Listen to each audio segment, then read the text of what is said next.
எல்லாருக்கும் இன்றைக்கு நல்ல வார்த்தை தான். How to stand in the midst of shaking. அதாவது மிகுந்த அசைவு வரும் பொழுது வாழ்க்கையில் அதில் எப்படி நினைக்கிறது அப்படின்றத குறித்து பார்க்கலாம். முதலாவது ஒரு காரியம் என்னென்னா, வேதத்தில் நாம் அதிக காரியங்கள் பார்க்கும் பொழுது என்ன பார்ப்போம்னா,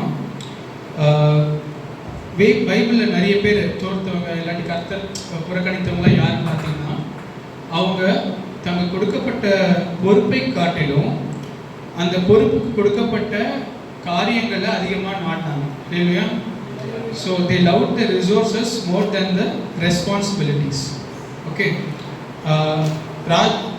சவுல் ராஜாவை குறித்து பார்க்கும் பொழுது அவன் தேவனை கீழ்ப்படியது தான் அவனுக்கு கொடுக்கப்பட்ட பொறுப்பு. அவனை ராஜாவாக்கி அவனை தேவனுக்கு கீழ்ப்படியது தான் அவனுக்கு பொறுப்பு. ஆனால் அவன் அதை விட்டுட்டு இந்த ராஜ்யத்தை அவன் கையில் வைத்து கொண்டு என்று நினைத்தான். ஸோ அவனுக்கு அந்த பொறுப்பு என்னன்னா, ராஜ்யம் கையில் இருக்கணும், அதான் அவனுக்கு கொடுக்கப்பட்ட resource. But his work is to obey God and lead the kingdom. Jeroboam பார்த்த கூட ஜெரோபோவாம், அதாவது இஸ்ரவேல் தேசம் இரண்டாக பிரியும் பொழுது, யூதா இஸ்ரேல் பிரியும் பொழுது, எரோபோயாம் கிட்ட சாலமன் பண்ண தவறினால ராஜ்யம் இரண்டாக பிரிந்தது. அப்பொழுது இஸ்ரேல் ராஜா கிட்ட கொடுக்கப்பட்டது 10 ட்ரைப்ஸ் அவனுக்கு கொடுக்கப்பட்டது. அந்த 10 ட்ரைபை கொடுத்த பின்பு அவன் எதுக்கு கொடுத்தாருன்னா, அவன் என்ன செய்யணும், கர்த்தருக்கு பிரியமாக நடக்கணும். ஆனால் அவன் என்ன செய்கிறான்னா, ஜனங்க அவனை விட்டு போகக்கூடாது என்று சொல்லி கண்ணுக்குட்டியை செய்கிறான்னு பார்க்கணும். ஸோ அப்போ இவங்கேயும் என்னென்னா, அவனுக்கு கொடுக்கப்பட்ட பொறுப்புக்கு விட்டுட்டு அந்த ஜனங்கள் ஏன்னா ப்ரேயர் பண்ணும்போது என்ன பண்ண போகிறாங்க, அந்த எருசலேம் தேவாலயத்துக்கு அவங்க செல்வாங்க. எருசலேம் தேவாலயம் யூதா கோத்திரத்துக்குள்ளாக இருக்கிறது. அப்போ அது செல்லும் பொழுது அந்த ஒருவேளை அங்கே போயிட்டு அவங்க மனசு மாறிடுவாங்கன்னு சொல்லிட்டு அவன் என்ன செய்வான், தானியும் பெர்ஷியாவையும் தானியும் எப்ராயிமையும் கண்ணுக்குட்டி வைப்பான்னு பார்த்தோம்னா, தானியும் பெர்ஷியாவால வைக்கிறான்னு பார்க்கிறோம். அதே போல ஏசாவை குறித்தும் பார்க்கிறோம். ஏசாவை குறித்து பார்க்கும்பொழுது அவன் சேஷ்டபுத்திர பாகத்தை வெறுத்தான்னு பார்க்கிறோம். யாராவது சேஷ்டபுத்திர பாகம் அந்த காலத்தில் என்னன்னா 2 மடங்கு, அதாவது முதல் பிள்ளைக்கு 2வது பிள்ளையை காட்டும் 2 மடங்காக கொடுப்பாங்க. இந்த காலத்தில் நம்ம எல்லாம் ஈக்குவலாக ஸ்ப்ளிட் பண்ணி கொடுக்குறாங்க. அந்த காலத்தில் first son will get 2 times. அது 3 பங்காக போட்டு 2 பங்கு முதல் பிள்ளைக்கு, 1 பங்கை யாக்கோபுக்கு அப்படி கொடுக்கறதா இருந்தது. ஆனால் அதை அவன் வெறுத்தான்னா கேட்டால் யாரும் வெறுக்க போகிறது கிடையாது. ஏன்னா உலக பிரகாரம் ஆசீர்வாதத்தை யாரும் வெறுக்க போகிறது கிடையாது. ஆனால் அவன் எதை வெறுத்தான்னா, அந்த கவர்னண்ட்டை அவன் தான் கேரி அவுட் பண்ணணும். அதாவது ஆபிரகாம் ஈசாக்கு அடுத்தது ஏசு தான் என்ன செய்ய வேணும்னா, அந்த வாக்குத்தத்த சந்ததியாக கர்த்தருக்கு கீழ்ப்படிந்து நடக்க வேண்டும் இல்லையா.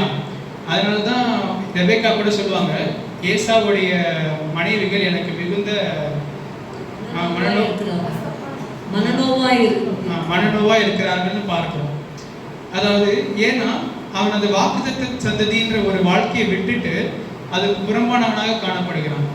அப்போ அந்த பர்த் ரேட் எதுக்கு அப்படின்னு ஈஸியாக கொடுத்துடலாம். ஆனால் பின்பு அவன் என்ன செய்யறான்னா, ஆசீர்வாதங்கள் போயிட்டுது. இப்போ என்ன நடந்துச்சுன்னா, அது போனது பின்பு கர்த்தருடைய ஆசீர்வாதமும் என்ன ஆயிடுச்சுன்னா பின்னாடியே போயிடுச்சு. ஓகே, அவன் அதை வெறுத்தான், கர்த்தரும் சரி வேண்டானா கொடுத்துருன்னு எடுத்துட்டாரு இல்லையா.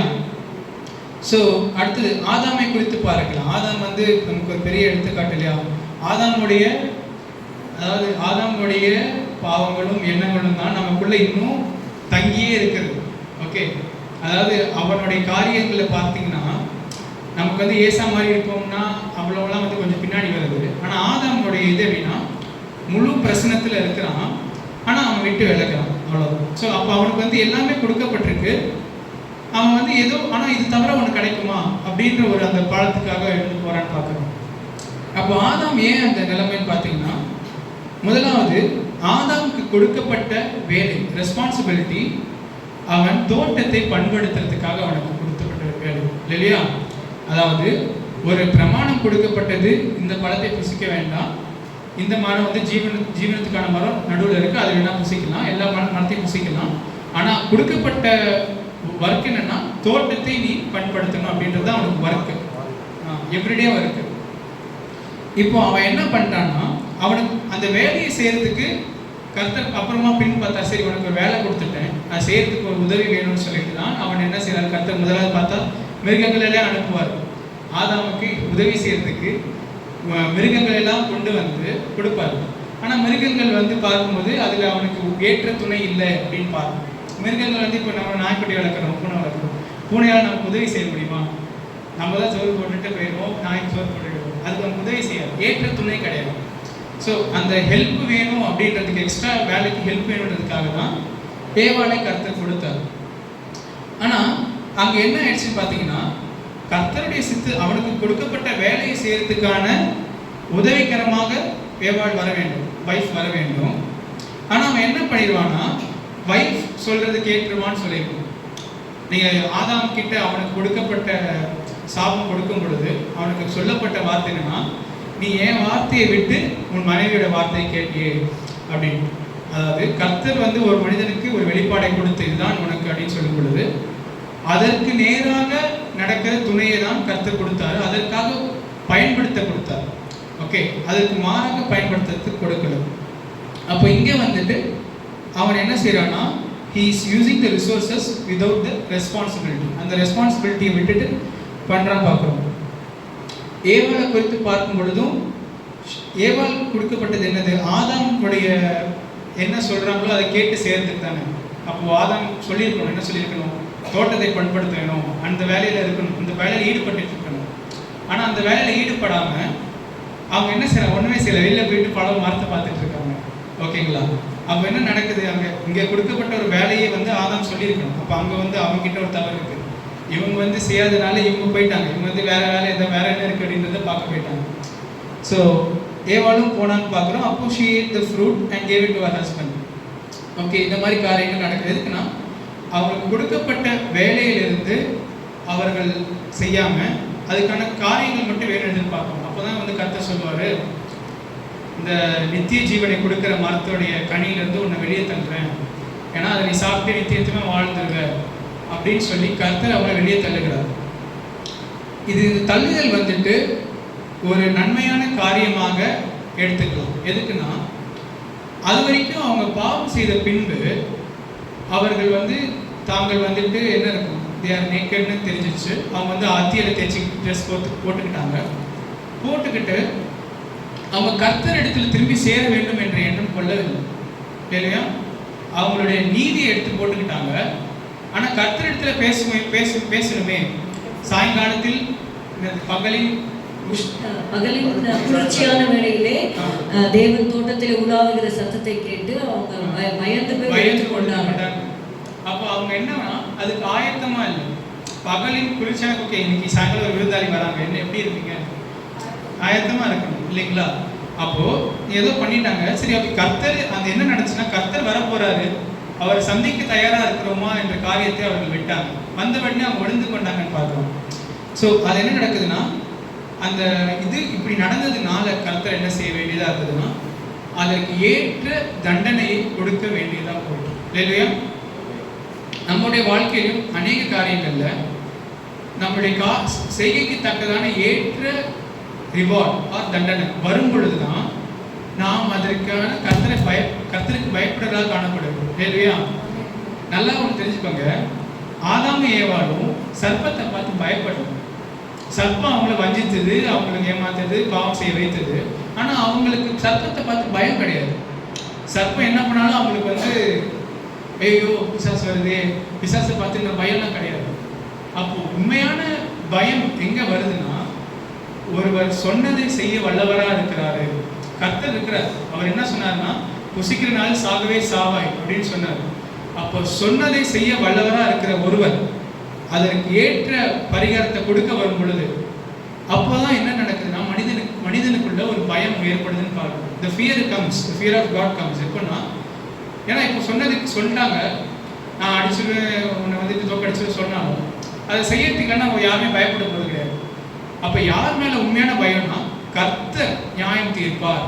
கர்த்தர் சொல்கிறார், அதாவது vengeance belongeth unto me and I will recompense. அதாவது அந்த தமிழில் என்ன வார்த்தை, அது பழி வாங்குதல் எனக்குரியது இது.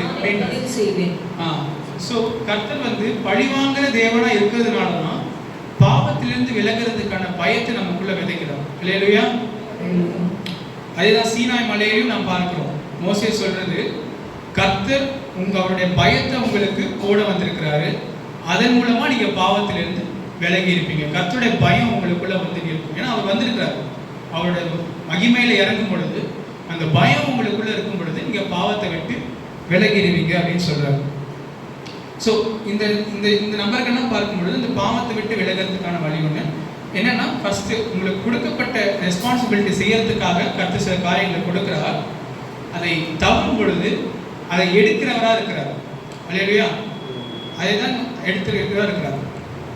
இது அதுக்கு பின்பு ஆதாம் 4ஆம் அதிகாரத்தில் பார்த்தீங்கன்னாலும் 3ஆம் அதிகாரம் பின்பகுதி பார்த்தீங்கன்னாலும் அப்போ கர்த்தருடைய வார்த்தை அவங்க வெளிப்படும் பொழுது அப்பொழுது ஆதாம் அதை ஒப்புக்கொள்கிறான். என்னன்னு ஒப்புக்கொள்கிறான்னா, இவன் மனைவியோட பெயர் ஏவாள் அப்படின்னு சொல்லி ஒத்துக்கிறான். அதாவது she is the mother of all living. அதாவது ஸ்திரீ மூலமாக ஒரு வித்து வரப்போகுதுன்ற ஒரு வாக்குத்தத்தம் கொடுக்கப்பட்டது இல்லையா, அந்த வாக்குத்தத்தத்தை அவன் ஒப்புக்கொள்ளுகிறான்னு பார்க்கிறோம். when he accepts, அதுக்கு பின்பு அவனுடைய வாழ்க்கை கர்த்தருடைய சித்தத்தில் இருக்குதுன்னு பார்க்கணும் இல்லையா. திரும்ப கர்த்தர் சித்தத்துக்குள்ள வருது. கர்த்தர் சித்தம் என்னன்னா, ஸ்திரீயானவருக்கு வந்து கர்ப்பம் தெரிப்பா, அந்த அந்த அந்த வித்து வந்து வருஷம் பார்த்து நசுக்கும். அப்போ அவன் கரெக்டாக பேர் வைக்கிறான், ஏவாள். அதையும் ஏவாளை குறித்து பார்க்கும்பொழுது 4ஆம் அதிகாரம் 1ஆம் வசனத்துல, ஆதாம் தன் மனைவியாகிய ஏவாளை அறிந்தான், அவள் கர்ப்பவதியாகி காயினை பெற்று கர்த்தரால் ஒரு மனுஷனை பெற்றேன் என்றான். ஆமென். கர்த்தரால் ஒரு மனுஷனை பெற்றேன். அப்ப கர்த்தர் தன்னை திரும்பவும் அவருடைய வாழ்க்கையில ஈடுபடுத்திக்கிற கொள்கிறார் இல்லையா. God comes and interacts with people. எப்படின்னா, ஒரு தண்டனையை கொடுத்த பின்பு தான் ஈடுபட முடியுதுன்ற பார்க்கிறோம். அப்ப நம்மளுடைய கிரியைக்கு தக்க பலன் கொடுத்த பின்பு தான் கர்த்தர் நம்மளோட ஈடுபட முடியும். ஓகே. எபிரேயர் 12ஆம் அதிகாரம் 9ஆம் வசனம் படிக்கலாம். அன்றியும் நம்முடைய சரீரத்தின் தகப்பன்மார்கள் நம்மை சிற்றிக்கும் போது அவர்களுக்கு நாம் அஞ்சி நடந்திருக்க நாம் பிழைக்கத்தக்கதாக ஆவிகளின் பிதாவுக்கு வெகு அதிகமாய் அடங்கி நடக்க வேண்டும் அல்லவா. அல்லேலூயா. ஆங்கிலத்திலே படிக்கிறேன். எபிரேயர் 12:9. Furthermore, we have had fathers of our flesh which corrected us and we gave them reverence. Shall we not much rather be in subjection unto the Father of spirits and live? Okay. அதாவது தேவனுக்கு நம்ம பயந்து நடக்கணும். அதாவது உலகத்தில் வாழும் பொழுது பெற்றோர்கள் நம்மளை வந்து கண்டித்து நடத்துகிறாங்க, சரியான வழியில் நம்மளை திருத்தி நடத்துகிறாங்க. அவர்களுக்கு நாம் கீழ்ப்படுத்தி இருக்க வேண்டும் என்றது பைபிளோட ஃபர்ஸ்ட் லெவல். பிள்ளைகள் யாரை பெற்றோருக்கு கீழ்ப்படியாமல் இருக்கீங்கன்னா பெற்றோருக்கு கீழ்ப்படிங்க, அது முதலாவது பங்கு. அதுக்கு பின்பு கர்த்தர். ஸோ முதலாவது பெற்றோருக்கு கீழ்ப்படிந்திருங்க. அது கீழ்ப்படிந்த பின்பு நீங்கள் என்ன செய்யணும், கர்த்தருக்கும் கீழ்ப்படிந்து இருக்கணும் என்று பார்க்கிறோம். ஆனால் இப்போ என்ன நடக்குது அப்படின்னா, நம்மளுடைய வாழ்க்கையில் நிறைய அவ்வளோ வருஷம் வாழ்ந்துருக்கோம், கர்த்தருக்குள்ள இருக்கோம். நம்ம என்ன ஒரு காரியம் வளர வளர பார்ப்போம் என்றால், உலகத்திலே பாவம் வந்த பின்பு என்ன கொண்டு வந்ததுன்னா மரணத்தை கொண்டு வந்தது இல்லையா. மரணத்தை கொண்டு வந்தது. இந்த மரணம் வந்ததுனால என்ன நடக்குது அப்படின்னு பார்த்தீங்கன்னா, முதலாவது நம்மளுடைய வாழ்க்கையில் அதிகபட்சமாக எல்லாரோட வாழ்க்கையிலும் மறிக்கிறவர்கள் யாருன்னா பெற்றோர்கள் இல்லையா. பெற்றோர்களை வந்து பார்க்கணும். நமக்கு எல்லாரும் சின்ன வயசே வளர்ந்துட்டு திடீர்னு ஒரு காலத்தில் அவர்கள் கத்தெடுத்துட்டு போயிடுவாங்கன்னு பார்க்கணும். தே ஆர் டேக்கன் அவே. நம்மளை வழி நடத்தி வந்த பெற்றோர்கள் பாஸ்டர்ஸ் யாராக இருந்தாலும் அந்த மூத்தவர்கள் என்ன பண்ணால் கத்தெடுத்து போயிடுறாங்க. கத்தர் அவர்களை எடுத்துடுறாரு. இது பாவத்தினால நடந்த ஒரு செயல், ஒரு ஒரு வேதனை, ஒரு கடினமான காரியம் இல்லையா. இல்லாட்டி எந்நேரமாக அவங்களோட இருந்திருக்கலாம், அவங்களோட வழிகாட்டில சந்தோஷமாக வாழ்ந்துக்கிட்டே இருந்திருக்கலாம். ஆனால் அவர்களை கத்தர் என்ன செஞ்சார், எடுத்துடுறாரு. ஆனால் அப்போ எடுக்கிறதுனால என்ன நடக்குதுன்னா, அங்கே தான் அந்த அசைவு வருது, ஷேக்கிங். மலைகளே விலகி போகும்போது, அதாவது மலை போல இருக்கிற ஜனங்க நமக்கு இவங்க தான் இருக்கிறாங்க அப்படின்னு இருக்கும் பொழுது அந்த ஸ்ட்ராங்கான இது வந்து எடுக்கப்படுதுன்னு பார்க்கணும். வேத வசனம் படிக்கலாம். Judges chapter 2 verse 7 to 13. யோசுவாவின் சகல நாட்களிலும் கர்த்தர் இஸ்ரவேலுக்காக செய்த அவருடைய பெரிய கிரியைகளை எல்லாம் கண்டவர்களும் யோசுவாவுக்கு பின்பு உயிரோடு இருந்தவர்களுமாகிய மூப்பரின் சகல நாட்களிலும் ஜனங்கள் கர்த்தரை சேவித்தார்கள். நூனின் குமாரனாகிய யோசுவா என்னும் கர்த்தரின் ஊழியக்காரன் 110 வயதுள்ளவனாய் மரணமடைந்தான். அவனை எப்ராஹிமின் மலை தேசத்தில் உள்ள காயாஸ் மலைக்கு வடக்கே இருக்கிற அவருடைய சுதந்திரத்தின் எல்லையாகிய திம்னாத் ஏரேசிலே அடக்கம் பண்ணினார்கள். பண்ணினார்கள். அக்காலத்தில் இருந்த அந்த சந்ததியார் எல்லாரும் தங்கள் பிதாக்களுடன் சேர்க்கப்பட்ட பின்பு கர்த்தரையும் அவர் இஸ்ரவேலுக்காக செய்த கிரியையும் அறியாத வேறொரு சந்ததி அவர்களுக்கு பின் எழும்பிற்று. அப்பொழுது இஸ்ரவேல் புத்திரர் கர்த்தரின் பார்வைக்கு பொல்லாப்பானதை செய்து பாகால்களை சேவித்து தங்கள் பிதாக்களை எகிப்து தேசத்திலிருந்து புறப்பட பண்ணின அவர்களுடைய தேவனாகிய கர்த்தரை விட்டு தங்களை சுற்றிலும் இருக்கிற ஜனங்களுடைய தேவர்களாகிய அந்நிய தேவர்களை பின்பற்றி போய் அவர்களை பணிந்து கொண்டு கர்த்தருக்கு கோபம் ஊட்டினார்கள். அவர்கள் கர்த்தரை விட்டு பாகாலையும் அஸ்தரோத்தையும் சேவித்தார்கள். ஆமென். இதுல பார்க்கிறோம், வாழ்க்கையில அநேக நேரத்துல கர்த்தரை விட்டு போகிற காரியங்கள் வரும், சோகம் வரும், சோர்வு வரும். அப்போ கர்த்தரை ஃபுல்லா சேவிக்க முடியாது. ஆனா அவங்க அந்த நேரத்துல என்ன பண்றாங்கன்னா, சும்மா இருக்கல, அவங்க போய் பாகாலையும் சேவிக்கிறாங்க. அதாவது அவர்களுடைய ஆவிக்குரிய எந்த அளவுக்கு இருந்திருக்கு நிலைமைன்னா, சரி கர்த்தரை சேவிக்க பிடிக்கல, எனக்கு வர பிடிக்கல, சபைக்கு வர பிடிக்கல, நான் சும்மா இருக்கேன் அப்படின்றது இல்லாம, அதாவது இஸ்ரவேல் மக்கள் அவர்கள் பிதாக்களை நடத்தி வந்த தேவனை சேவிக்க முடியலன்னு சொல்லிட்டு அவங்க பாகாலையும் அஸ்தரோத்தையும் போய் சேவிக்கிறாங்கன்னு பார்க்கணும். இந்த நிலைமைக்கு அந்த இஸ்ரவேல் மக்களுடைய நிலைமை இருந்தது. அதுவும் எப்படி அந்த நிலைமை வந்துச்சுன்னு பார்த்தோம்னா, யோசுவாவும் அந்த தலைமுறையில் இருந்த தலைவர்கள்லாம் என்ன பண்ணிட்டாங்கன்னா எடுத்துக்கொள்ளப்பட்ட பின்பு, அல்லையா, அந்த தலைவர்கள் அதுதான் நம்மளுடைய பெற்றோர்கள் வாழ்க்கையிலையும் பார்க்கணும். அவர்கள் போகிற வரைக்கும் நமக்கு தெரியாது, ஏன்னா அவர்களுடைய மறைவிலே இருக்கும், ஒரு தூணாக இருந்து கொண்டே இருப்பாங்க, நமக்கு நினைவு கூட்டிக் கொண்டே இருப்பாங்க, கர்த்தரையும் கர்த்தர் சிறமையும் நினைவு கூட்டிக் கொண்டே இருப்பாங்க. ஆனால் எல்லாருடைய வாழ்க்கையும் கண்டிப்பாக ஒரு நாள் வர்றதுக்கு வாய்ப்பு உண்டு. என்னன்னா, அப்போ அந்த மலைகள் விலகும் பொழுது, அப்போ நாம் சாய்ந்து கொள்றதுக்கு இடம் இல்லாமல் போகும் பொழுது எந்த நிலைமை வழிக்கும் போகலான்றத வேதத்தில் பார்க்கணும். எந்த மட்டும் ஒரு மனிதன் கர்த்தரை விட்டு பிரிந்து அந்நிய தேவர்களை போய் சேவித்து வாழ்க்கிற வாழ்க்கை உண்டு, அந்த காரியங்கள் நடக்கும் என்றதை பார்க்கிறோம். அப்போ இந்த அசைவுகள்ல எந்த அளவுக்கு இருக்குன்னு பார்க்கலாம். அது பின்பாடு இப்ப படிக்க வேண்டாம், பின்பான வசங்கள் நியாயாதிபதிகள் 2 அதுக்கு பின்பான வசங்கள் நீங்க படித்தீங்கன்னா இது அசைவுகள் அடிக்கடி வந்து கொண்டே இருக்குன்னு பார்க்கிறோம். அதாவது கர்த்தர் ஒரு நியாயாதிபதியை எழுப்புவாரு, ஜனங்களை திருப்பி சேர்த்து கொள்றதுக்கு ஒரு காலம் நடக்கும். பின்பு அந்த நியாயாதிபதியோட கர்த்தர் இருப்பார். அவர் போன பின்பு திருப்பி ஜனங்கள் பாகாலுக்கு போயிடுவாங்க அப்படின்னு. அவர்கள் சும்மா இருக்க மாட்டாங்க, பாகாலை போய் சேவிக்கலாம் அப்படின்னு அந்த ஜனங்கள் அப்படி சிதறி அடிக்கிற ஒரு வாழ்க்கையில் இருக்கிறாங்கன்னு பார்க்கிறோம். இப்போ அதாவது அப்போ இந்த நியாயாதிபதிகளை எழுப்புறதுக்கான காரணம் என்ன? இப்போ இஸ்ரவேல் தேசம் கானானுக்குள்ள வந்துருச்சு. மோசே இருந்த காலங்கள்ல எகிப்திலிருந்து கூட்டிட்டு வர்றதுக்காக ஒரு மனிதனை கர்த்தர் எடுத்துக்கொண்டு வந்தார், இல்லையா? அவங்க எகிப்துல மாட்டிக்கிட்டாங்க, கூட்டிக்கிட்டு வரணும் வெளியில. அப்புறம் போர்களில் யோசுவா பயன்படுத்தினாரு. ஆனா இப்போ கானான் தேசத்துக்குள்ள அவர்களோட சொந்த தேசம் வந்த பின்பு இந்த நியாயாதிபதிகள் அவங்க என்னன்னா, they are not the original plan of God. அவங்க கர்த்தருடைய சித்தம் இல்லை. கர்த்தருடைய சித்தம் நீ பாலும் தேனும் ஓடுகிற தேசத்துல உன் வாழ்நாள் முழுவதும் என்னை சேவித்து வாழ்ந்து மகிழ்ச்சியா இருக்கணும், இதுதான் உன்னுடைய திருப்தியா இருக்கணும் அப்படின்றது தான் கர்த்தருடைய சித்தம். அப்போ இந்த நியாயாதிபதிகள் என்பதே என்னதுன்னா, ஒரு சரி வேற வழி இல்லை, ஒருத்தர் வேணும், ஒரு வழி இல்லை ஒருத்தர் வேணும்னு கர்த்தர் கொண்டு வர ஒரு காரியமாக மாறுதுன்னு பார்க்கிறோம். அப்ப நியாயாதிபதிகள் வராங்க போறாங்க. ஆனா கடைசியில் ஒன்று நடக்குது. என்ன பார்க்கறோம்னா, ஒரு நல்ல ஒரு ஆவிக்குரிய இதுல வலிமை உள்ள ஒரு நியாயாதிபதி எழுப்புறார். கடைசி நியாயாதிபதி யாருன்னா சாமுவேல் எழுப்புறார். அவர் எப்படி எழுப்புறாருன்னா, அவர் சிறு வயதிலிருந்தே கர்த்தருக்கு சேவை செய்கிறாரு. கர்த்தருடைய சத்தத்தை கேளாதவராக இருந்தாரு. பின்பு கேட்டவுடன் கீழ்ப்படுகிறவராக இருக்கிறாரு. அவர் சொல்றது எல்லாமே நடக்குது. சாமுவேலை குறித்து பார்க்கும் பொழுது அவருடைய வார்த்தை ஒன்று கூட தரையில் விழல என்று பார்க்கிறோம். அந்த அளவுக்கு ஒரு வலிமையான ஒரு ஆவிக்குரிய இதுல வலிமையான ஒரு ஆளை கர்த்தர் எழுப்புறார். ஆனா ஜனங்க என்ன செய்யறாங்கன்னா, இவ்வளவு வலிமையான ஒரு போதகர், அவங்க போதகரோ லீடர் தலைவர் இருக்கும் பொழுது ஜனங்களுக்கு என்ன நடக்குது அப்படின்னு பார்த்தீங்கன்னா, அவர்கள் இன்னும் ஆவிக்குரிய வாழ்க்கையில எனது உற்சாகம் கொள்ளாதவராகவும் ஒரு பயபக்தி கொள்ளாதவராக மாறிடுறாங்கன்னு பார்க்கணும். இதுதான் நிறைய பேர் நினைக்கிறேன். நான் நல்ல ஒரு பாஸ்டர்ஸ் இருக்கும் பொழுது அது கீழே இருக்கிற விசுவாசிங்க என்ன செய்யறாங்கன்னா கொஞ்சம் லீனியன்ட் ஆயிடுறாங்க.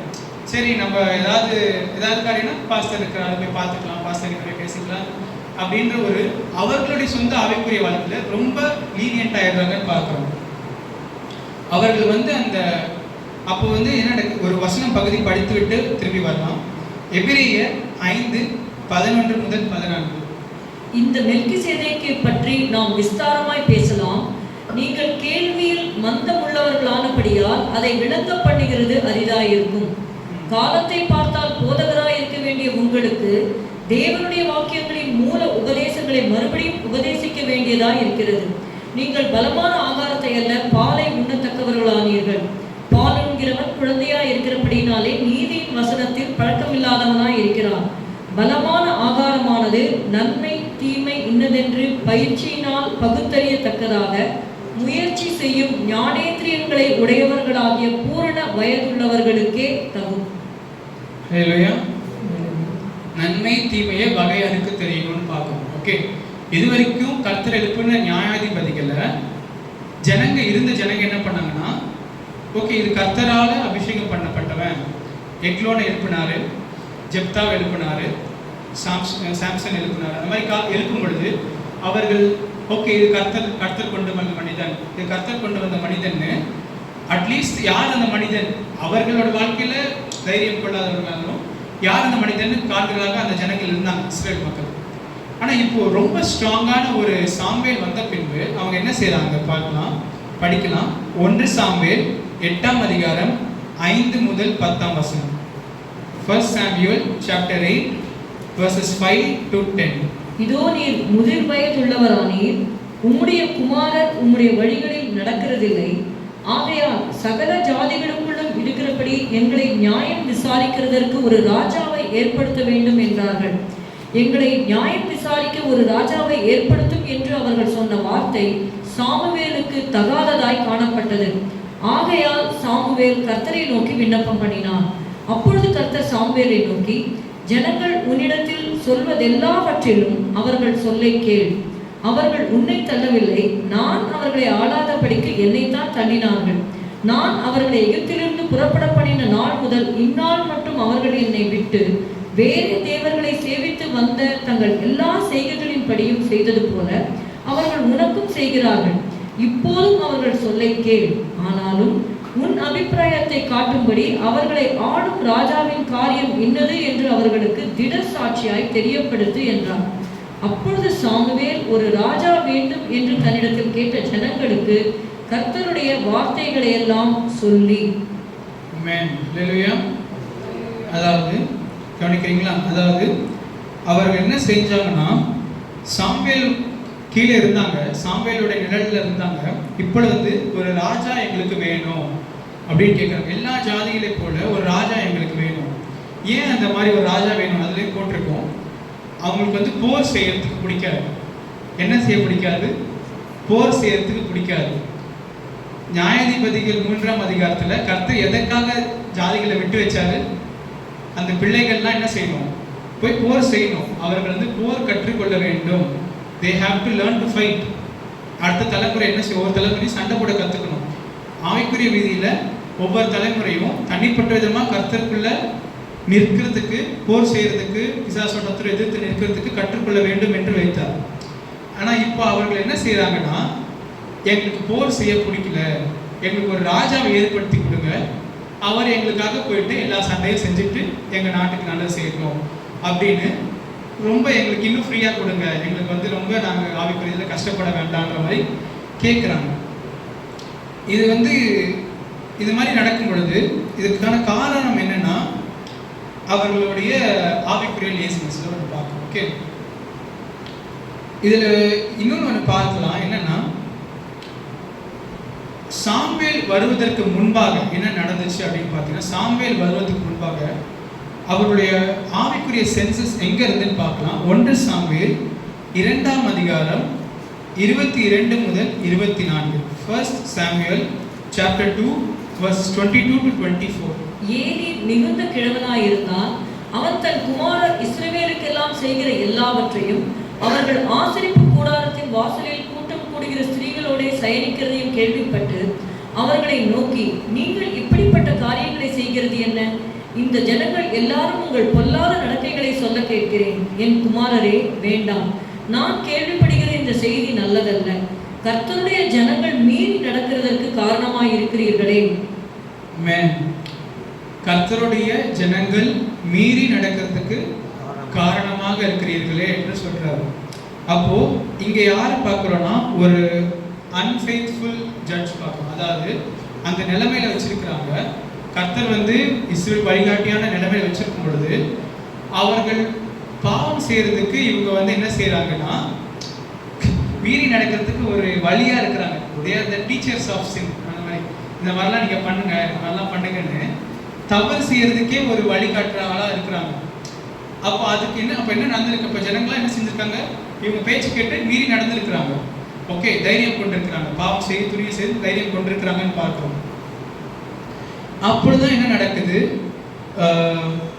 சாமுவேல் வராரு. இப்போ இவ்வளவு அன்ஃபெய்த்ஃபுல்னஸ் நடக்க பின்புதான் சாமுவேல் என்ற பிள்ளையாண்டவர் வந்து எழுப்பி வரான்னு பார்க்கிறோம். 1 சாமுவேல் 3ஆம் அதிகாரம் 19 முதல் 21. சாமுவேல் வளர்ந்தான், கர்த்தர் அவனுடனே கூட இருந்தார். அவர் தம்முடைய எல்லா வார்த்தைகளிலும் ஒன்றையாகிலும் தரையிலே விழுந்து போக விடவில்லை. சாமுவேல் கர்த்தருடைய தீர்க்கதரிசிதான் என்று தான் முதல் பெயர்செபா மட்டுமுள்ள சகல இஸ்ரவேலருக்கும் விளங்கினது. கர்த்தர் பின்னும் சீலோவிலே தரிசனம் தந்தருளினார். கர்த்தர் சீலோவிலே தம்முடைய வார்த்தையினாலே சாமுவேலுக்கு தம்மை வெளிப்படுத்தினார். இப்பொழுது இங்க வந்து இவர்கள் செய்யற காரியத்தை ஓவர் கம் பண்றதுக்கு கர்த்தர் மறுபடியும் அவங்களுடைய வல்லமையை கொண்டு வர வேண்டியதா இருக்கு. ஒரு வார்த்தையை கூட கீழே விழாம சாமுவேல் மேல கிருபையை வைச்சு பின்பு என்ன செய்யறாருன்னா, என்ன செய்யறாரு? ஒரு வார்த்தையும் கீழே விழவில்லை. அந்த வசனம் படிங்க. சாமுவேல் வளர்ந்தான், கர்த்தர் அவனுடனே கூட இருந்தார். அவர் தம்முடைய எல்லா வார்த்தைகளிலும் ஒன்றையாகிலும் தரையிலே விழுந்து போக விடவில்லை. சாமுவேல் கர்த்தருடைய தீர்க்கதரிசிதான் என்று தான் முதல் பெயர்செபா மட்டுமல்ல சகல இஸ்ரவேலருக்கும் விளங்கினது. தான் முதல் பெயர்செபா மூலம் எல்லா இஸ்ரவேலுக்கும் விளங்குற அளவுக்கு என்ன செய்ய வேண்டியதா இருக்குன்னா, கர்த்தர் ஒரு மனிதனை கொண்டு வந்து நிறுத்தி எல்லாவரையும் திருப்ப வேண்டியதா இருக்கு. எது வந்து நன்மை, எது தீமை என்ற எண்ணங்களுக்கு திருப்ப வேண்டியதாக மாறிடுச்சுன்னு பார்க்கிறோம். இதே காரியம் தான் பார்க்கிறோம். அடுத்தது யாருக்கு பார்க்கிறோம்னா, சவுலுக்கும் தாவீதுக்கும் பார்க்கிறோம். அதாவது ஒருத்தர் மேல கர்த்தர் கிருபையை வைக்கிறாரு. அவர்கள் அதை முற்றிலுமாக அதற்கு தவறான வழியில் பயன்படுத்தும். ஆரம்பத்தில் பார்த்தோம் ரெஸ்பான்சிபிலிட்டிஸ் அண்ட் ரிசோர்சஸ். கர்த்தர் இந்த வேலைக்கான ரெஸ்பான்சிபிலிட்டி கொடுக்கும்போது அதுக்கான ரிசோர்ஸ் கொடுக்குறான்னு பார்க்கணும். சவுலை ராஜாவாக்குனதற்கு காரணம், சரி அவன் என்னை கீழ்ப்படிஞ்சு நாட்டை நடத்த வேண்டும் என்று. ஆனால் இப்போ அவனுக்கு கொடுக்கப்பட்ட பொறுப்பை அவன் என்ன பண்ணுறான்னா திருப்புறான். அவன் என்ன செய்யறான்னா, ஜனங்களை மட்டும் சேர்த்து கொள்ள வேண்டும் என்று ஆசைப்படுவான். அவன் பலி செலுத்தும் போது என்ன செய்வானா, ஜனங்களுடைய சித்தத்தை செய்யணும், அதாவது ஜனங்கள்லாம் போயிட போறாங்கன்னு சொல்லிட்டு அவன் என்ன செய்யறான், ஒரு பலியை செலுத்துறான்னு பார்க்கணும் இல்லையா? அப்போ அந்த பலியை செலுத்தும் போது சாமுவேல் சொல்றாரு, நீ செய்கிறது தப்பு அப்படின்னு சொல்றாரு. அவன் 2வது முறை செய்யும்போது தான் ராஜ்யம் அவனை விட்டு பிரிக்கப்படுது பார்க்கிறோம். இப்போ தாவீதை குறித்து பார்க்கும் பொழுது தாவீது வந்து ஜனங்களுக்கு பயப்படவும் இல்லை, அவன் ஜனங்களுடைய ஆலோசனையை கேட்கவும் இல்லை. அதாவது சவுலை வந்து இப்போ வந்து தாவீதோட சினாரியோ என்னன்னா, சவுலை தூங்கி உறங்கி கொண்டிருக்கிறான், அவனை கொல்வதற்கான வழி இருக்குது, அதற்கு ஆதரிக்கிற சத்தமும் என்ன இருக்குது, சத்தம் இருக்குது, அதுக்கு ஆதரிக்கிறதுக்கு சத்தம். ஆதரிக்கிறது மாத்திரம் இல்லை, நீ உன் கையை கிளீனா வச்சுக்கோ, நான் குத்தி போட்டுறேன்னு இருக்காங்க இல்லையா? அதாவது நிறைய பேர் என்னன்னா தங்களுடைய கை கிளீனா வச்சுக்கிட்டு மற்றவங்களை நீ போட்டு நான் ஓரமாக நிற்கிறேன் அப்படின்னு இருப்பாங்க. கரெக்டுங்களா? பெரிய இங்கே இல்லை, வெளிநாட்டுல பெரிய தலைவர்கள்லாம் அப்படி இருப்பாங்க. ஓகேங்களா? அப்போ எதுக்குன்னா, ஆனால் அதை கூட வந்துட்டு தாவீது என்ன செய்யறான்னா, கர்த்தருக்கு பயப்படும். தாவீது என்ன செய்யறான், இல்லை நான் போட மாட்டேன், நீயும் போடாத, நம்ம வந்துட்டு போவோம் சொல்லி ஜனங்களுடைய வார்த்தைக்கு மேலாக அவன் கர்த்தரை வைக்கிறவனாக இருக்கான்னு பார்ப்போம் தாவீது. அப்போ இது ஏன் இந்த மாதிரி ஒரு காரியங்கள் நடக்கிறது? அதாவது ஆப்னே பினேகாஸ் இருக்கிறாங்க, பின்பு கர்த்தர் சாமுவேலை உயர்த்த வேண்டியதாக இருக்குது. சவுலை கொடுக்குறாரு, அவன் போன பின்பு தாவீதை உயர்த்த வேண்டியதாக இருக்குது. ஓகேங்களா? சவுலை அப்போ வந்து ஜனங்களுடைய இந்த ஷேக்கிங் வந்து நடந்து கொண்டே இருக்கு அப்படின்னு பார்ப்போம். கரெக்டுங்களா? ஒவ்வொரு தலைமுறைக்கும் இது நடந்து கொண்டே இருக்கு. இதை பற்றி ஒரு வாக்கியம் நான் படித்தது என்னதுன்னா, ஒரு லைன் படிக்கிறேன். Hard times create strong men. Strong men create good times. Good times create weak men. And weak men create hard times. Okay, திரும்ப சொல்றேன். Hard times, கடினமான சூழ்நிலைகள் create strong men, நல்ல பலமுள்ள ஜனங்களை கொண்டு வரும். ஏன்னா அவங்க கஷ்டப்பட்டு பாடுபட்டு வெளியே வந்திருப்பாங்க, அவங்களுக்கு அந்த போராடி வெளியே வந்திருப்பாங்க. Now the strong men create good times. அவங்க வந்ததுனால, பாடுபட்டு வெளியே வந்ததுனால அவங்க சுற்றி சூழ்நிலை வந்து எப்படி இருக்குன்னா நல்ல ஐஸ்வர்யமும் சுகமும் எந்த கஷ்டமும் இல்லாமல் எந்த பிரச்சனையும் இல்லாமல் நல்ல ஒரு சூழ்நிலை இருக்கும். ஆனால் இப்போ இதே நல்ல சூழ்நிலை என்ன செய்யுதுன்னா, குட் டைம்ஸ் கிரியேட் வீக் மென், பலவீனமான ஜனங்களை கொண்டு வருது. ஏன்னா அந்த சுகம் இருக்கும், அதான் கம்ஃபர்ட் ஜோன்னு சொல்லுவாங்க நிறைய இடத்துல, கம்ஃபர்ட் ஜோன். ஸோ அந்த சுகமுள்ள இடம் இருக்கும் பொழுது people tend to become weak. Okay, வீக்காக மாறுறாங்கன்னு பார்க்குறோம். அதன் மூலமாக அடுத்த தலைமுறை என்ன ஆகுதுன்னா, this weak people they again create hard times. ஓகேங்களா, இது திரும்ப நடக்கும். திரும்பவும் என்ன ஆகுதுன்னா, அந்த வீக் ஜனங்களால் திரும்பி ஒரு கஷ்டமான சூழ்நிலையை வருதுன்னு பார்க்கணும். இப்போ இந்த சைக்கிள் தான் நம்ம திரும்பி பார்க்கணும். இப்போ இந்த சைக்கிளுக்கான வசனங்கள் பாதிப்போம். 1 சாமுவேல் 3:1, 1 சாமுவேல் 3:1. சாமுவேல் என்னும் பிள்ளையானால் ஏலிக்கு முன்பாக கர்த்தருக்கு பணிவிடை செய்து கொண்டிருந்தான். அந்நாட்களிலே கர்த்தருடைய வசனம் அபூர்வமாய் இருந்தது, பிரத்யட்சமான தரிசனம் இருந்ததில்லை. கர்த்தருடைய வசனம் எங்க? இஸ்ரவேல் நாட்டில், வெளிநாட்டில் இல்லை, இஸ்ரவேல் நாட்டில் அபூர்வமாக இருந்தது. ஓகே, கர்த்தருடைய வார்த்தை அபூர்வமாக இருந்தது. அப்போ இது என்னது? ஒரு கடினமான சூழ்நிலை இருக்கான்னு பார்க்கிறோம். ஆனால் இப்பொழுதோ 1 சாமுவேல் 3:19-21 படிங்க. சாமுவேல் வளர்ந்தான், கர்த்தர் அவனுடனே கூட இருந்தார். அவர் தம்முடைய எல்லா வார்த்தைகளிலும் ஒன்றையாகிலும் தரையிலே விழுந்து போக விடவில்லை. சாமுவேல் கர்த்தருடைய தீர்க்கதரிசிதான் என்று தான் முதல் பேர்சபா மட்டுமுள்ள சகல இஸ்ரவேலருக்கும் விளங்கினது. கர்த்தர் பின்னும் சீலோவிலே தரிசனம் தந்தருளினார். கர்த்தர் சீலோவிலே தம்முடைய வார்த்தையினாலே சாமுவேலுக்கு தம்மை வெளிப்படுத்தினார். இப்போ from this hard times a strong man is created. இந்த கடினமான சூழல்ல ஒருத்தன் கர்த்தருக்கு உத்தமனா இருக்கும் பொழுது, கர்த்தருக்கு பார்வையில் அவன் நீதியா இருக்கும் பொழுது, கர்த்தர் அவனோட இருந்து ஒரு நல்ல அவனை ஸ்ட்ராங்காக வலிமை உள்ளவனாக ஆக்குறான்னு பார்க்கிறோம். அடுத்து 1 சாமுவேல் 7:13-17. 1 Samuel chapter 7:13-17. இந்த பிரகாரம் பெலிஸ்தர் அப்புறம் இஸ்ரவேலின் எல்லையிலே வராதபடிக்கு தாழ்த்தப்பட்டார்கள். சாமுவேலின் நாளெல்லாம் கர்த்தருடைய கை பெலிஸ்தருக்கு விரோதமாய் இருந்தது. பெலிஸ்தர் இஸ்ரவேல் கையிலிருந்து பிடித்திருந்த எக்ரோன் துவக்கி காத் மட்டுமுள்ள பட்டணங்களும் இஸ்ரவேலுக்கு திரும்ப கிடைத்தது. அவைகளையும் அவைகளின் எல்லைகளையும் இஸ்ரவேலர் பெலிஸ்தர் கையிலே இராதபடிக்கு விடுவித்துக் கொண்டார்கள். இஸ்ரவேலுக்கும் எமோரியருக்கும் சமாதானம் உண்டாயிருந்தது. சாமுவேல் உயிரோடு இருந்த நாளெல்லாம் இஸ்ரவேலை நியாயம் விசாரித்தான். அவன் வருஷா வருஷம் புறப்பட்டு பெத்தேலையும் கில்காலையும் மிஸ்பாவையும் சுற்றி போய் அவ்விடங்களில் எல்லாம் இஸ்ரவேலை நியாயம் விசாரித்த பின்பு அவன் ராமாவுக்கு திரும்பி வருவான். அவனுடைய வீடு அங்கே இருந்தது. அங்கே இஸ்ரவேலை நியாயம் விசாரித்து அவ்விடத்தில் கர்த்தருக்கு ஒரு பலிபீடத்தை கட்டினான். அதாவது எந்த அளவுக்கு இந்த மாதிரி கர்த்தர் ஆசீர்வதித்தால் எவ்வளவு நல்லா இருக்குன்னு நினைச்சு பாருங்க. என்னன்னா, அதாவது சாமுவேல் இருந்த நாள் முழுதும் பெலிஸ்தியருக்கு விரோதமாக என்ன இருந்ததுன்னா, கர்த்தருடைய கை இருந்ததுன்னு பார்க்கணும். பெலிஸ்தியர்களே வரலையாம். கர்த்தர் போரிட்டது முன்னாடி பார்த்தே தெரியும். கர்த்தர் வானங்களில் குமிரினார்னு சொல்லுவார் தாவீது. அப்போ என்னன்னா, அந்த காட்ஸ் ஒர்க்ஸ் அப்படி இருக்கு. பெலிஸ்தியர்கள் வந்துட்டு ஓடி விடுவாங்கன்னு பார்க்கிறோம். அதுவும் மாத்திரமல்ல, இஸ்ரவேலுக்கும் அமோரியருக்கும் சமாதானம் இருந்ததுன்னு பார்க்கிறோம். அப்போ எல்லா சூழ்நிலைகளையும் சாமுவேல் இருந்த காலம் மட்டும் என்ன பண்றாருன்னா, ஒரு நல்ல good times are created. Okay, ஒரு நல்ல சூழ்நிலை கிரியேட் ஆகுது. ஆனால் இப்போ இது எங்கே நடக்குது? 1 சாமுவேல் 7ஆம் அதிகாரத்தில் 7ஆம் அதிகாரம் 13-14 பார்த்தோம். இது நமக்கு நடக்குது. ஆனால் உடனே அடுத்த அதிகாரம், அதான் 1 சாமுவேல் 8 5ஆம் அதிகாரத்தில் 5 முதல் 10 இப்போ வாசித்த வசனங்கள்ல அந்த 5ஆம் வசனம் படிக்க. இதோ நீர் முதிர் வயதுள்ளவரானீர், உம்முடைய குமாரன் உம்முடைய வழிகளில் நடக்கிறதில்லை. ஆகையால் சகல ஜாதிக்குள்ளும் இருக்கிறபடி எங்களை நியாயம் விசாரிக்கிறதற்கு ஒரு ராஜாவை ஏற்படுத்த வேண்டும் என்றார்கள். இப்போ என்ன நடந்துச்சு பார்த்தீங்கன்னா, திரும்பி வீக் மென் ஆர் கிரியேட்டட். இப்பொழுதுதான் கர்த்தர் வந்து ஒரு மனிதனை கர்த்தருக்கு உண்மையாக இருந்தால் கர்த்தர் அவனோடு இருந்து எவ்வளவு பயங்கரமாக செய்ய முடியுன்ற காட்டுறாரு. அப்போ அதை போல இருக்க வாஞ்சிக்கணும் இல்லையா? ஆனால் இன்னும் நடக்குதா, திரும்பி வீக் பீப்புள் வந்துடுறாங்கன்னு பார்க்குறோம்.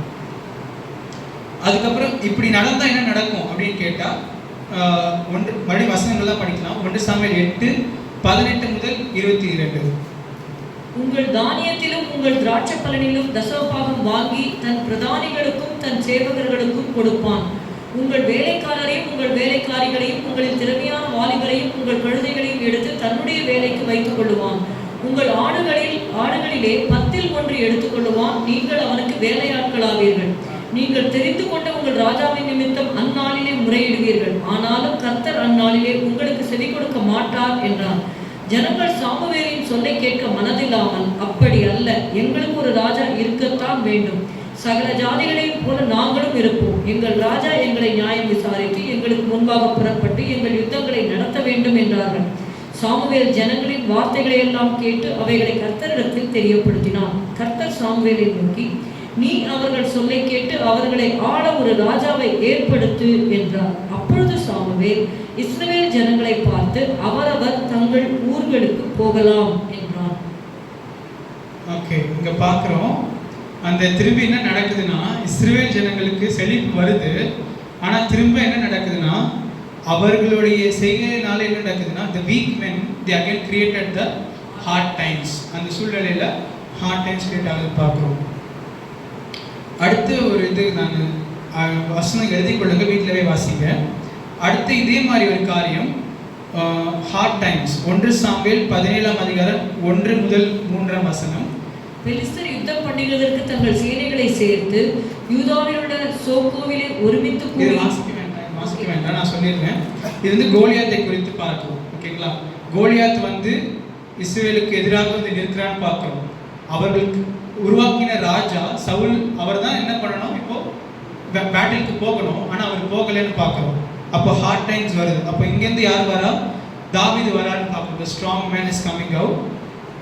அப்போ வந்து குட் டைம்ஸ். மறுபடியும் அதே அதிகாரத்தில் 53 முதல் 54 கோலியாத்து தோற்கடிக்கிற படிக்கிறான்னு பார்க்குறோம். So again the good times are coming. Goliath அந்த பெலிஸ்தியர்லாம் மடங்கடிக்கப்படுறாங்க. ஆனால் இப்போ இது நடந்ததுனால என்ன நடந்துச்சுன்னா, 1 சாமுவேல் 18:8 மட்டும் படிங்க. அந்த வார்த்தை சவுலுக்கு விசனமாய் இருந்தது. அவன் மிகுந்த எரிச்சல் அடைந்து, தாவீதுக்கு 10,000 எனக்கோ 1000 கொடுத்தார்கள். இன்னும் ராஜாங்கம் மாத்திரம் அவனுக்கு குறைவாய் இருக்கிறது என்று சொல்லி. ஆமென். இங்க என்ன நடக்குதுன்னா, அவன் ஃபோக்கஸ் மாறிடுச்சு. அதாவது சவுல் ராஜா அவர் செய்ய வேண்டிய வேலையை ஒரு சின்ன பையன் செய்திருக்கிறான். ஓகேங்களா? தன் உயிரை வந்து கையில் யோனத்தான் சொல்லும்போது தன் உயிரை பிடித்து கொண்டு போயிட்டு சண்டை போட்டுட்டு வந்தான் அப்படின்னு சொல்லுவாங்க தவறுகளை கொடுத்து. ஸோ அந்த காரியத்தில் இருக்க வேண்டிய, ஆனால் என்ன நடந்துச்சுன்னா, the week man was created. Saul என்ன செய்யறான், அவன் ஃபோக்கஸ் மாற்றி எனக்கு 1000 அவனுக்கு 10,000 என்று அவனுடைய நோக்கம் மாறுது. 9 அந்நாள் முதல் கொண்டு சவுல் தாவீதை காய்மக்காரமாய் பார்த்தான். இப்போ வந்து பெலிஸ்தியர் மேலே இருந்த நோக்கமே போயிட்டு அந்நாள் முதல் அவனுக்கு எதிரி யாரைட்டானா தாவீது தான் அப்படின்ற மாதிரி அவனோட வாழ்க்கையை மாற்றிக்கிறான்னு பார்க்குறோம். ஸோ இந்த சைக்கிள் வந்து நடந்துக்கிட்டே இருக்கு. இப்போ இந்த ஷேக்கிங் நடக்கிறது, அப்போ ஏன் இது வந்து கர்த்தருடைய சித்தமா? ஒவ்வொரு காலகட்டத்திலையும் நம்ம கஷ்டப்பட்டு இப்போ வரோம். பெற்றோர்களுக்கு தான் தெரியும், கஷ்டப்பட்டு நம்ம வந்து போராடி காலங்கள் செய்வோம், வாழ்க்கை செய்வோம். ஆனால் இப்போ நம்முடைய பிள்ளைகள் வந்துட்டு திரும்பி இதே மாதிரி தான் இருந்துருவாங்களா அப்படின்ற இது கர்த்தருடைய சித்தமா அப்படின்றது பார்த்தீங்கன்னா, ஒரு பகுதி படிக்கலாம். இது நல்ல கர்த்தருடைய வார்த்தை. ஆகாய் 2:1 முதல் 9. ஆகாய் 2:1 கேளுங்க, வாசிக்க கேளுங்க. ஆகாய் chapter 2 verse 1 to 9. 7ஆம் மாதம் 21ஆம் தேதியிலே ஆகாய் என்னும் தீர்க்கதரிசியின் மூலமாய் கர்த்தருடைய வார்த்தை உண்டாயிற்று. அவர், நீ செயல்தியேலின் குமாரனாகிய செருபாபேல் என்னும் யூதாவின் தலைவனோடும் யோசுதாக்கின் குமாரனாகிய யோசுவா என்னும் பிரதான ஆசாரியனோடும் ஜனத்தில் மீதியானவர்களோடும் சொல்ல வேண்டியது என்னவென்றால், இந்த ஆலயத்தின் முந்தின மகிமையை கண்டவர்களில் உங்களுக்குள்ளே மீந்திருக்கிறவர்கள் யார்? இப்பொழுது இது உங்களுக்கு எப்படி காண்கிறது? அதற்கு இது உங்கள் பார்வையில் ஒன்றுமில்லாதது போல் காண்கிறது அல்லவா? ஆனாலும் செருபாபேலே, நீ திடன்கொள் என்று கர்த்தர் சொல்லுகிறார். யோசுதாக்கின் குமாரனாகிய யோசுவா என்னும் பிரதான ஆசாரியனே, நீ திடன்கொள். தேசத்தின் எல்லா ஜனங்களே, நீங்கள் திடன் கொள்ளுங்கள், வேலையை நடத்துங்கள் என்று கர்த்தர் சொல்லுகிறார். நான் உங்களுடனே இருக்கிறேன் என்று சேனைகளின் கர்த்தர் சொல்லுகிறார். நீங்கள் எகிப்திலிருந்து புறப்படுகிற போது நான் உங்களோட உடன்படிக்கை பண்ணின வார்த்தையின் படியே என் ஆவியானவரும் உங்கள் நடுவில் நிலை கொண்டிருப்பார், பயப்படாதீர்கள். சேனைகளின் கர்த்தர் சொல்லுகிறார், கொஞ்ச காலத்துக்குள்ளே இன்னும் ஒரு தரம் நான் வானத்தையும் பூமியையும் சமுத்திரத்தையும் வெட்டாந்தரையும் அசைய பண்ணுவேன், சகல ஜாதிகளையும் அசைய பண்ணுவேன், சகல ஜாதிகளாலும் விரும்பப்பட்டவர் வருவார், இந்த ஆலயத்தை மகிமையினால் நிறைய பண்ணுவேன் என்று சேனைகளின் கர்த்தர் சொல்லுகிறார். வெள்ளியும் என்னுடையது, பொன்னும் என்னுடையது என்று சேனைகளின் கர்த்தர் சொல்லுகிறார். முந்தின ஆலயத்தின் மகிமையை பார்க்கிலும் இந்த பிந்தின ஆலயத்தின் மகிமை பெரிதாயிருக்கும் என்று சேனைகளின் கர்த்தர் சொல்லுகிறார். இவ்விடத்தில் சமாதானத்தை கட்டளையிடுவேன் என்று சேனைகளின் கர்த்தர் உரைக்கிறார் என்று சொல் என்றார். அல்லேலூயா. இந்த வசன பகுதியில் பார்க்குறோம், ஆலயத்தில் கட்டும் பொழுது முந்தின ஆலயத்தில் பார்த்தவங்க வந்து மகிமை குறைஞ்சிருக்குதே அப்படின்னு அவங்க அழுறாங்க. ஆனால் கர்த்தர் சொல்றாரு, இல்லை, நான் ஆலயத்தில் அதிக மகிமை நிரப்ப போகிறேன். ஆனால் அது நிரப்பத்துக்கு முன்னாடி என்ன சொல்றாருன்னா, ஒரு தினம் எனக்கு வானத்தையும் பூமியும் அசைக்க போகிறேன்றார். Okay, there is going to be a shaking. ஓகேங்களா, ஷேக்கிங் நடக்க போகுதுன்றாரு.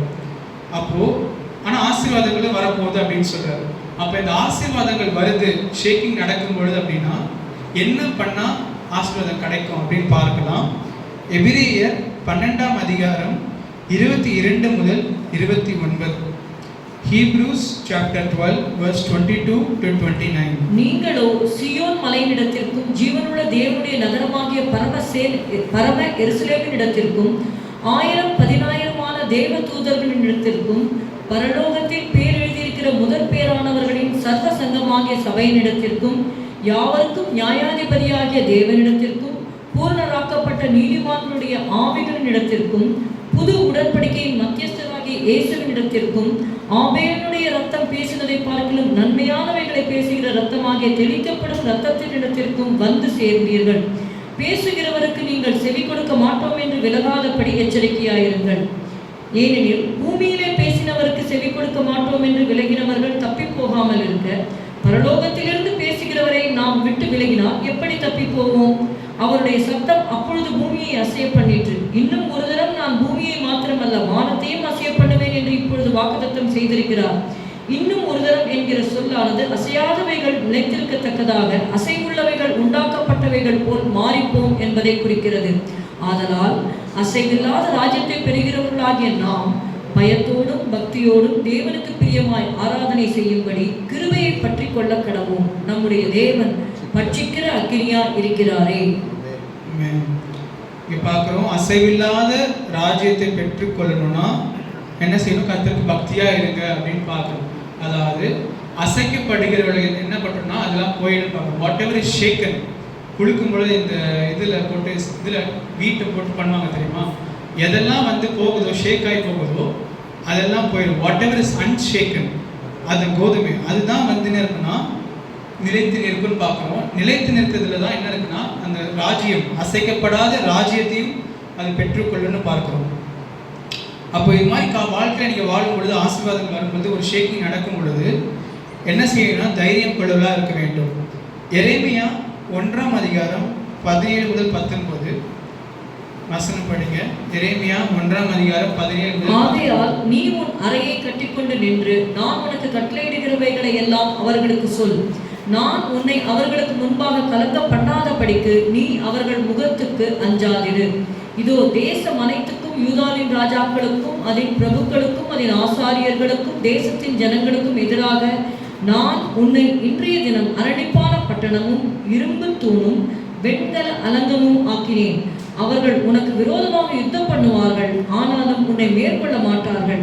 உன்னை ரட்சிக்கும்படிக்கு நான் உன்னுடனே இருக்கிறேன் என்று கர்த்தர் சொல்லுகிறார். இங்க என்ன சொல்றாருன்னா, நீ பயப்படாத, நீ பயந்தனா நான் உன்னை கலங்கம் பண்ணுவேன் அப்படின்றது. இதில் நீங்கள் நல்லா கவனிக்கலாம். என்னன்னா ஆல்ரெடி பயப்படுறாங்க, ஆல்ரெடி பயம் வருது. ஓகே, நமக்கு ஒரு எதிரிகிட்ட போகிற நமக்கு பயம் வருது. நம்ம பயந்துன்னே பின்னாடி இருக்கிறவங்க பயந்தவங்களை அப்படின்னு சொன்னால் எப்படி இருக்கும்? நம்ம கூட இருக்கிறவங்க தான் என்ன செய்ய சப்போர்ட் பண்ண நினைப்போம். ஆனால் கர்த்தர் சொல்கிறாரு, நீ பயந்தனா நான் உன்னை கலங்கம் பண்ணிடுவேன் அப்படின்றாரு. அப்போ ஏன் அந்த பயம் வரக்கூடாது அப்படின்னா, நீ எனக்கு பயப்படும் பயத்தில் இருக்கும் அப்படின்றாரு.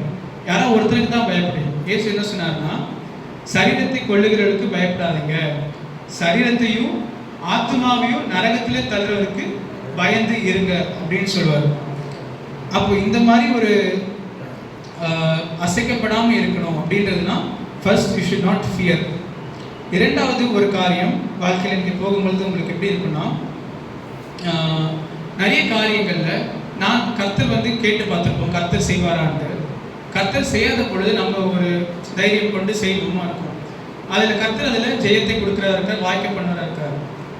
அப்போ அந்த காரியத்தை கர்த்தர் தான் செய்தாரா இல்லை நான் தான் செய்தேனா, என்னுடைய சுய பலத்தில் நான் வாங்கிட்டேனா இல்லை கர்த்தர் செய்தாரா அப்படின்ற ஒரு எண்ணம் கொள்ளும் பொழுது கர்த்தர் ஆசீர்வாதங்களை குறித்து தெரிஞ்சுக்கணும். ஃபஸ்ட்டு தெரிஞ்சுக்கணும் என்னன்னா, எகிப்திலேருந்து கானானுக்கு கர்த்தர் கூட்டிக் கொண்டு போனாலும் அவர்கள் தான் போர் செய்ய வேண்டும் இல்லையா, அவர்கள் தான் முறியடிக்க வேண்டும், அவர்கள் தான் கையில் கத்தி எடுத்து பட்டயத்தை எடுத்து கொன்று அதை பெற்றுக்கொள்ள வேண்டும். அப்போ வாழ்க்கையில் நீங்கள் பெறுகிற அதே ஆசீர்வாதங்கள் நீங்கள் உங்களுக்கு எப்படி இருக்குன்னா, மேற்கொண்டு நான் தானே மேற்கொண்டேன் இருக்கும். அது உண்மையான ஒரு உணர்ச்சி தான், ஓகேங்களா. நான் தான் மேற்கொண்டேன், நான் தான் இதை செஞ்சேன், என்னால் தான் நடந்துச்சுன்றது ஒரு சத்தியமான ஒரு உணர்ச்சி. அது வந்து உங்களுக்குள்ளே இருக்கிற உணர்ச்சி வந்து ஆமாம் நான் தான் செய்தேன், அதை கர்த்தரும் அங்கீகரிக்கிறார் இல்லையா. அதான் வெளியே கர்த்தர் அதை அங்கீகரிக்கிறார். அப்போ நீங்கள் நினைக்கிறதுல தவறு இல்லை. அதை நினைத்த பின்பு நீங்கள் என்ன தெரிஞ்சுக்க வேண்டும்னா, உங்களோட பலன் ஒரு வரைக்கும் ஒரு எக்ஸ்டெண்டுக்கு வந்துட்டு அதுக்கு அந்த கடைசி கொஞ்சம் கேப்பை ஃபில் பண்ணது கர்த்தர்னு தெரிஞ்சுக்கணும் இல்லையா. உங்கள் பலன் எந்த அளவுக்கு முடியுதோ நீங்கள் போடுறீங்க. உங்களுடைய பலி எந்த அளவுக்கு, எலியா எந்த அளவுக்கு பலியை செலுத்த முடியுமோ, தனித்து நிற்க முடியுமோ, கர்த்தரை கீழ்ப்படிய செய்கிறான். ஆனால் ஃபைனலி அந்த கடைசி ஸ்டெப் வந்து கர்த்தர் தான் வந்து அவனை மகிமைப்படுத்துகிறவராக இருக்கிறாருன்னு பார்க்கலாம். ஓகேவா. இதுக்கான வசனம் ஒன்று கடைசியாக படித்து முடிக்கலாம். சங்கீதம் 61ஆம் அதிகாரம் 2-3 வசனம். Psalms 61 verses 2 and 3. தேவனே, என் கூப்பிடுதலை கேட்டு என் விண்ணப்பத்தை கவனியும். என் இருதயம் தொய்யும் போது பூமியின் கடையாந்தரத்திலிருந்து உம்மை நோக்கி கூப்பிடுவேன். எனக்கு எட்டாத உயரமான கன்மலையில் என்னை கொண்டு போய்விடும். ஆமென். எனக்கு எட்டாத உயரமான கன்மலையில் என்னை கொண்டு போய்விடும். இல்லையா, நம்ம எந்த அளவுக்கு நம்ம முயற்சி செய்வோம்னா நம்மளால முடிஞ்ச அளவுக்கு நம்ம செய்து விடுவோம். ஆனால் இப்போ அந்த கண்மலை நம்ம ஹைட்டில் இல்லையே, நம்மளோட ஹைட் கொஞ்சம் அதிகமாக இருக்கு. அதான் வந்து கற்று சொல்ல ரட்சிப்பு எல்லாருக்கும் அநேக ஆத்மாக்கள் சம்பாதிக்கணும் ஆசை, அநேக ஆத்மாக்களை கத்தருக்கு நடத்தணும் ஆசை. ஆனால் அந்த இது என்னதுன்னா, மனிதனால இது கூடாது அப்படின்ட்டு நினச்சிட்டு. ஏன்னா அந்த போராடும் அந்த ஸ்டெப் வரைக்கும் போக முடியும். அந்த final touching of the heart வந்து கர்த்தர் தான் என்ன செய்யணும், எழுதிட்டு திறக்கணும்னு பார்ப்போம் இல்லையா. இது கர்த்தருக்கு மகிமையாக இருக்கும். இப்போ ஆனால் உலகத்தில் வாழ்கிற நாட்கள் அப்போ பிள்ளைகளை நீங்கள் எப்படி வளர்க்க வேண்டும். ஃபைனலாக என்னென்னா, பிள்ளைகளுக்கு வந்து இப்போது பிள்ளைகளை கர்த்தருக்குள்ள நடத்துறதுக்கு நீங்கள் வாஞ்சியுள்ளவராக இருக்கணும். அது மாத்திரம் இல்லை, அவர்கள் சில காரியங்கள் அவர்கள் முன் வந்து செய்யறதுக்கு விடுறதுக்கு நீங்கள் விடணும். அதாவது போர் செய்யறதுக்கு பயிற்சிக்கு நீங்கள் தான் கொடுத்தாகணும். You have to give the space to do war இல்லையா. அதாவது கர்த்தருக்காக நிற்கிறதுக்கும் கர்த்தர் சித்தத்தை செய்யறதுக்கும் அவர்களுக்கு நீங்கள் இருக்கும் பொழுது என்ன செய்யணும்னா, வாய்ப்பு கொடுத்துட்டு உனக்கு என்னம்மா கர்த்தர் சொல்கிறாரு நீ செய்யுமான்னு அந்த வாய்ப்பு கொடுக்கும் பொழுது அப்போ தான் அவர்கள் என்ன செய்வாங்கன்னா, இப்பொழுதே வந்து அதில் பயிற்சி வருவாங்க இல்லையா. இது கர்த்தருக்கு பிரியமாக இருந்தா, இது கர்த்தர் நடத்துகிறாரா, கூட இருக்கிறாரான்றதுல கர்த்தர் அதை இருக்கும் பொழுதே பயிற்சி கொடுக்குறதா இருக்கும். இயேசு என்ன செய்தார்னா, சீஷர்களோடு இருப்பார். ஆனால் கடைசியில் நடுவில் இந்த புயல் வரும் பொழுது அவர் தூங்கிட்டு இருப்பார், எழுந்துக்க மாட்டார். அப்புறமா படகு எடுத்துகிட்டு அந்த பக்கம் போகணுவார், புயல்லாம் வரும், இது வெள்ளமாக வருவார். இதெல்லாம் எதுக்கு செய்கிறாருன்னா பயிற்சி. நீங்கள் வந்து போயிட்டு கேட்பாரு, எங்கே உங்கள் விசுவாசம் எங்கே அப்படின்னு கேட்பாரு. அப்போ விசுவாசத்தை உடம்பிடுறது காட்டுறது எப்போனா, அந்த அந்த போட்டி அந்த ஃபைட் வரும்பொழுது தான் தெரியும். அது வரைக்கும் நம்ம பிள்ளைங்க வந்து நல்லவங்களாக தான் இருப்பாங்க. ஏன்னா அவங்களுக்கு போட்டியே இல்லையே, ஃபைட் போட்டால் தானே தெரியும் ஜெயிக்கிறானா தோக்குறானான்னு. ஸ்கூலுக்கு போகிறது கூட எப்படின்னா, எக்ஸாம் போய் எழுதாதானே தெரியும் நம்மள ஒரு வருஷம் படிச்சிருக்கா, 1 இயர் படித்தாலா இல்லை படிக்கலையா, அந்த இது வந்து எப்போ தெரியும், எக்ஸாம் வச்சுட்டு மார்க் போடும்போது தான் தெரியும். அந்த மாதிரி when it comes to choices, life decisions வரும் பொழுது அந்த பிள்ளைங்க எடுக்கிற முடிவு இது எப்படி அவங்க கர்த்தருக்குள்ள விசுவாசமாக இருக்காங்க, தைரியமாக இருக்காங்க, அவங்கள விட்டுட்டு நீங்கள் பார்க்கும் பொழுது தான் என்ன தெரியும், அவங்க அதில் நிற்கிறாங்களா, உங்களை போல நிற்கிறாங்களா இல்லை உங்களோட பெட்டராகவே நிற்கிறாங்களான்றது நீங்கள் இடத்த கொடுத்து பார்க்கறதுக்கு வேணும் இல்லையா. ஜெயம் செய்வோம். ஸ்தோத்திரம் ஆண்டவரே. அப்பா, நல்ல வார்த்தையை தந்திருக்கிறீங்க ஆண்டவரே. அப்பா, நாங்கள் அசைக்கப்படாமல் ஆண்டவரே உங்களுடைய ராஜ்யத்தை நாங்கள் பெற்றுக்கொள்ள எங்களுக்கு கிருபை தந்து நடத்துங்க ஆண்டவரே. வாழ்கிற நாட்கள் அப்பா அநேக காரியங்கள் அப்பா உலகத்திலே எங்களுக்கு புயலாக வந்தாலும் அதை மேற்கொள்ளுகிற விசுவாசத்தை எங்களுக்கு தந்திருக்கிறீங்க ஆண்டவரே. விசுவாசம் ஆண்டவரே எங்களோட விசுவாசம் அப்பா எங்களை இந்த சத்துருக்களை மேற்கொண்டு ஜெயிக்கிறதுல எங்களுக்கு விசுவாசம் பெறுகிறது என்று பார்க்குறோம் ஆண்டவரே. உண்மையிலேயே அதிகமாக அன்பு கொள்ளும் பொழுது அப்பா நாங்கள் அப்பா அதில் அதிக ஆறுதலை பெறுகிறோம் என்று பார்க்குறோம் அப்பா. இந்த மாதிரி ஆண்டவரே எங்களுடைய நாள்தோறும் வாழ்கிற வாழ்க்கையில் எங்கள் விசுவாசம் அதிகமாக வர்த்திக்கப்பட உதவி செய்யுங்க ஆண்டவரே. தேவனுடைய ராஜ்யம் வார்த்தையில் அல்ல வல்லமையில் இருக்கிறது என்று பார்க்கிறோம் ஆண்டவரே. உங்களுடைய ஆவியை தந்து எங்களுக்கு வல்லமையப்பா அதிகமாக தாருங்க ஆண்டவரே. நாங்கள் கையிட்டு செய்கிற எல்லா காரியமும் வாய்க்க உதவி செய்யும் ஆசீர்வதியும். இயேசுவின் நாமத்தில் பிதாவே, ஆமென்.